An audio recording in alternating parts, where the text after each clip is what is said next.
So Cummins just got fined for the second time, this time for a whopping $46 million. If you're unfamiliar with what happened just a few months ago, they were fined $1 billion by the EPA, but this time it's just by CARB, which is the California Air Resource Board. Basically, it's a similar complaint to what the EPA had against Cummins when it came to Rams, but this time they're just talking about their Nissan Titan engines that they've supplied. There are 3 things that they are guilty of, or alleged to be guilty of, that they denied in the entire thing.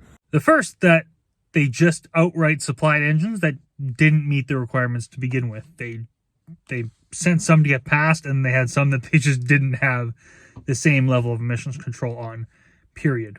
Now, the second is that they did field service work, so they would go out to fix these engines that were largely having emissions-based problems with the DEF systems in them.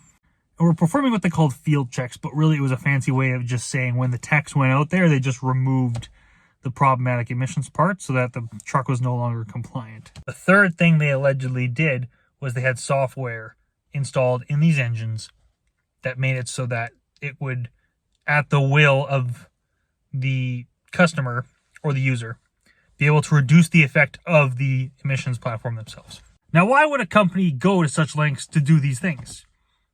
It's quite simple. When you have a problem with the DEF system, the customer's upset with it, the manufacturer's annoyed with it because they didn't want these things on there. The environmental regulatory bodies are the only ones who want these things on there. So when they have the opportunity to bypass legislation, bypass the rules, the customer wants it off there, the manufacturer wants it off there. So guess what? It magically just ends off of there. And the dumb thing about all of this is, in some lights you could say Cummins is evil and whatever. No. I guarantee you every diesel manufacturer, I said this in the last video, I'm pretty sure, is doing the exact same thing. They're doing whatever they can to cheat this system because the environmental requirements of these regulatory bodies is ridiculous.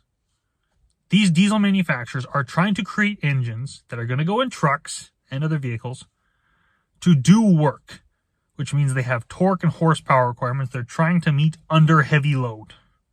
I guarantee when they're doing their lab tests to see what the most efficient engine they can possibly make in and find the smallest amount of carcinogens to go out the back door and then say, cool, we've achieved this is the new standard. They weren't trying to haul 100,000 pounds behind them. Now, granted, Nissan Titans are not trying to do that, but that's not the bigger point. It's the trend with the Ram trucks, which some of those are trying to haul a lot of weight. Not 100,000 pounds, but Cummins makes big diesel trucks or big diesel engines for big trucks. People who buy diesel engines, again, Nissan kind of an exception to this, people who buy big diesel engines are usually wanting high horsepower, high torque. They have a purpose for it, usually. Not always. And the whole reason you buy that is the ability to do heavy work.